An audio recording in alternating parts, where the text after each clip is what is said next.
കേൾക്കാം. ഇപ്പോൾ ഇറാനും ഇസ്രയേലും അമേരിക്കയും ഒക്കെ കക്ഷികളായിട്ടാണ് യുദ്ധം നടന്നുകൊണ്ടിരിക്കുന്നതെങ്കിലും അത് ഏറെ ബാധിച്ചിരിക്കുന്നത് ഗൾഫ് നാടുകളെയാണ്. ഗൾഫ് നാടുകളിലെ അമേരിക്കൻ സൈനിക കേന്ദ്രങ്ങൾക്ക് നേരെയാണ് ഇപ്പോൾ ഇറാൻ ആക്രമണം അഴിച്ചുവിടുന്നത്. അത് സ്വാഭാവികമായും അവിടുത്തെ ഗൾഫിലുള്ള ആളുകളെ, പ്രത്യേകിച്ച് ഒരുപാട് മലയാളികളുള്ള രാജ്യങ്ങളാണ് ഗൾഫ് രാജ്യങ്ങളെന്ന് പറയുന്നത്. അവരൊക്കെ ബാധിച്ചിരിക്കുന്നത്. അവരുടെയൊക്കെ നാട്ടിലെ കുടുംബങ്ങൾ ഇവിടെ ആശങ്കയോടെയാണ് കഴിയുന്നത്. അപ്പോൾ താങ്കൾ ഒരുപാട് കാലം ഗൾഫിലുണ്ടായിരുന്നു. ഗൾഫിലെ ആദ്യമായിട്ട് ഗൾഫ് വ്യൂസ് എന്നുള്ള പേരിൽ മലയാള പ്രസിദ്ധീകരണം ആരംഭിച്ചത് താങ്കളാണ്. അങ്ങനെ ഗൾഫ് നാടുകളുമായിട്ട് ബന്ധപ്പെട്ട ഒരുപാട് പുസ്തകങ്ങളും ആർട്ടിക്കിളും ഒക്കെ താങ്കൾ എഴുതിയ ആളാണ്. അവരുടെ പ്രവാസികളുടെ ക്ഷേമത്തിനായി വേണ്ടി പ്രവർത്തിക്കുന്ന സംഘടനകളുടെയും പ്രസ്ഥാനങ്ങളുടെയും തലപ്പത്തിരിക്കുന്ന ആളാണ്. പ്രത്യേകിച്ച് ഇൻഡോ അറബ് കോൺഫെഡറേഷൻ കൗൺസിലിൻ്റെ സെക്രട്ടറിയാണ്. ഈ ഒക്കെ പശ്ചാത്തലത്തിൽ താങ്കൾക്ക് ഇപ്പോഴത്തുള്ള ഈ സംഭവ വികാസങ്ങളെ താങ്കൾ എങ്ങനെയാണ് നോക്കിക്കാണുന്നത്? പശ്ചിമേഷ്യ യുദ്ധം അനുദിനം കൊടുമ്പിൽ കൊണ്ടുപോയിരിക്കുകയാണ്. അമേരിക്കയും ഇസ്രായേലും ഒരു ഭാഗത്ത്, ഇറാൻ മറുഭാഗത്തുമായിട്ടുള്ള യുദ്ധം നമ്മളൊക്കെ കണ്ടിരുന്നതിനേക്കാൾ കൂടുതൽ ജനങ്ങളെ ആശങ്കാകുലരാക്കിക്കൊണ്ടാണ് ഈ യുദ്ധം മുന്നോട്ട് പോകുന്നത്. ഈ യുദ്ധത്തിൽ ഞങ്ങളെ വേദനിപ്പിക്കുന്ന, പ്രത്യേകിച്ച് പ്രവാസികളെ ആശങ്കപ്പെടുത്തുന്ന ഒരു കാര്യം, മുമ്പ് ഇറാൻ ഇറാഖ് യുദ്ധം മാസങ്ങളോളം ദീർഘകാലം നിന്നു.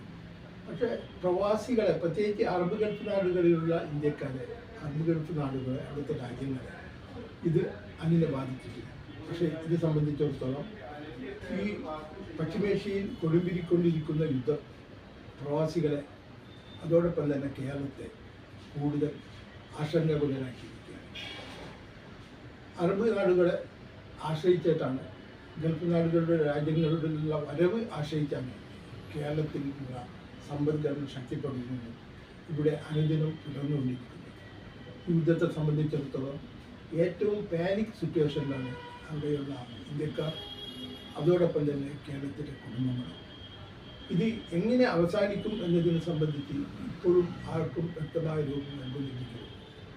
ഓരോ ദിവസം കഴിയുമ്പോഴും കേരളത്തിലെ ഓരോ കുടുംബങ്ങളും, ഗൾഫ് നാടുകളിലുള്ള ഓരോ ഇന്ത്യക്കാരും കൂടുതൽ ആശങ്കാഭരിതരായിക്കൊണ്ടിരിക്കുകയാണ്. ഈ യുദ്ധം തുടർന്നു പോവുകയാണെങ്കിൽ തീർച്ചയായിട്ടും കേരളത്തിൻ്റെ സമ്പദ്ഘടന, സാമ്പത്തിക സ്ഥിതി അടിതെറ്റും. അതോടൊപ്പം തന്നെ ഗൾഫ് നാടുകളിലുള്ള വരവ് പൂർണ്ണമായി നിൽക്കും.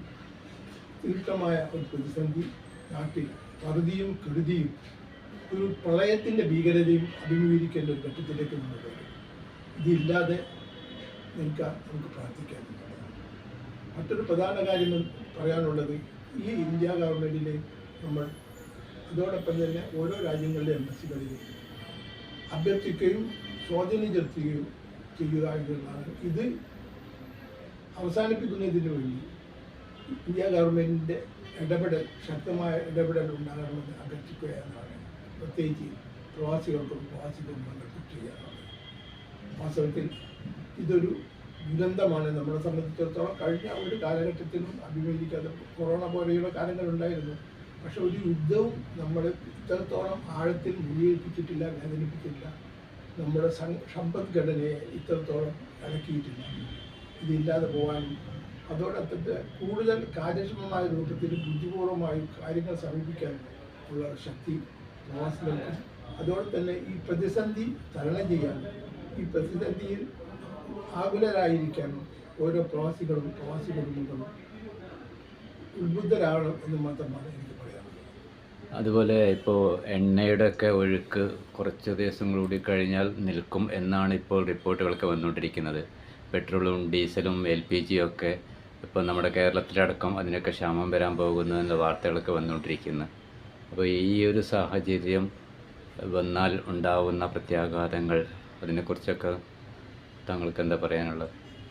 നമ്മളെ സംബന്ധിച്ചിടത്തോളം ഇന്ത്യ ഇപ്പം അറബ് നാടുകളെ പറ്റി ഇറാഖിനെ ആശ്രയിച്ചിട്ടാണ്. ഇപ്പോൾ റഷ്യയിൽ നിന്ന് എണ്ണ കൊണ്ടുവരാനുള്ള താൽക്കാലികമായ സൗകര്യം നമുക്ക് കിട്ടും. ഈ എണ്ണയുടെ ഒഴുക്ക് ഡീസലിൻ്റെ ഒഴുക്ക് പോയാണെങ്കിൽ നമ്മുടെ എല്ലാ സൗകര്യങ്ങളും എല്ലാ വിധത്തിലുള്ള സൗകര്യങ്ങളും എല്ലാ വിധത്തിലുള്ള യാത്രാ സൗകര്യങ്ങളും നമ്മുടെ വ്യവസായത്തെ തകർക്കും, ജനങ്ങളുടെ ഗതാഗതം നിൽക്കും. അതുകൊണ്ട് മറ്റു രാജ്യങ്ങൾക്കൊക്കെ പ്രത്യേകിച്ച് പല ഗൾഫ് രാജ്യങ്ങൾക്കും അവർക്ക് സ്വയം സാധ്യമായ എണ്ണ ശേഖരങ്ങളുണ്ട്. ഇന്ത്യക്ക് അത്രമാത്രം എണ്ണ ശേഖരങ്ങളില്ല. പലപ്പോഴും ഇറാഖായിരുന്നു നമ്മളെ സംബന്ധിച്ചിടത്തോളം പ്രധാനമായിട്ടുണ്ടായിരുന്നത്. ഇപ്പോൾ ഈ ഒരു അമേരിക്കയുടെ അനുമതിയോടുകൂടി റഷ്യയിൽ നിന്ന് കൊണ്ടുവരാനുള്ളത് എത്ര കാലം, ഒരു മാസത്തേക്കുള്ളതാണ്. ഇത് നിലച്ചാൽ നാം എന്താവും എന്നുള്ളതിന് പ്രവചിക്കാനും കഴിയാത്ത വിധത്തിലുള്ള ഒരു ഭീകരതയാണ് നമ്മൾ അഭിമുഖീകരിക്കുന്നത്. ഇതിന് കാര്യമായ പ്രതിവിധി നമ്മൾ ഒന്നിച്ചു ചേർന്ന് എല്ലാ രാജ്യത്തലവന്മാരോടും അഭ്യർത്ഥിക്കുക, ഇതെങ്ങനെയെങ്കിലും അവസാനിപ്പിക്കാമെന്നുള്ളത്. ഈ ഒരു പ്രശ്നത്തിൽ ഇടപെട്ടിട്ട് ഇൻഡോ അറബ് കോൺഫെഡറേഷൻ കൗൺസിൽ എന്തെങ്കിലും ചെയ്യാൻ ഉദ്ദേശിക്കുന്നുണ്ടോ? ഞങ്ങൾ ഓരോ രാജ്യങ്ങളിലെയും ഇന്ത്യയിലെ അംബാസിഡർമാർക്ക് റിക്വസ്റ്റ്, അതായത് ഞങ്ങൾക്ക് ചെയ്യുന്നതിന് നമുക്ക് ലിമിറ്റേഷൻ ഉണ്ട്, പരിധിയുണ്ട്. ഇറാഖിലെ ഇവിടെ സംബന്ധിച്ച് ഖത്തറിലെയും UAE-യിലെയും സൗദിയിലെയും ബഹ്റൈനിലെയും സുൽത്താനറ്റ് ഒമാനിലെയൊക്കെ ഇന്ത്യയിലെ അംബാസിഡർമാരോട് അവരുടെ രാജ്യങ്ങളോട് അത് അഭ്യർത്ഥിക്കുക. ഇത് നിർത്തുന്നതിനും ഈ യുദ്ധം നിർത്തുന്നതിനും വേണ്ടി അഭ്യർത്ഥിക്കുക. അതിനുവേണ്ടി ഓരോരുത്തർക്കും റിക്വസ്റ്റ് ലെറ്റർ അയച്ചു.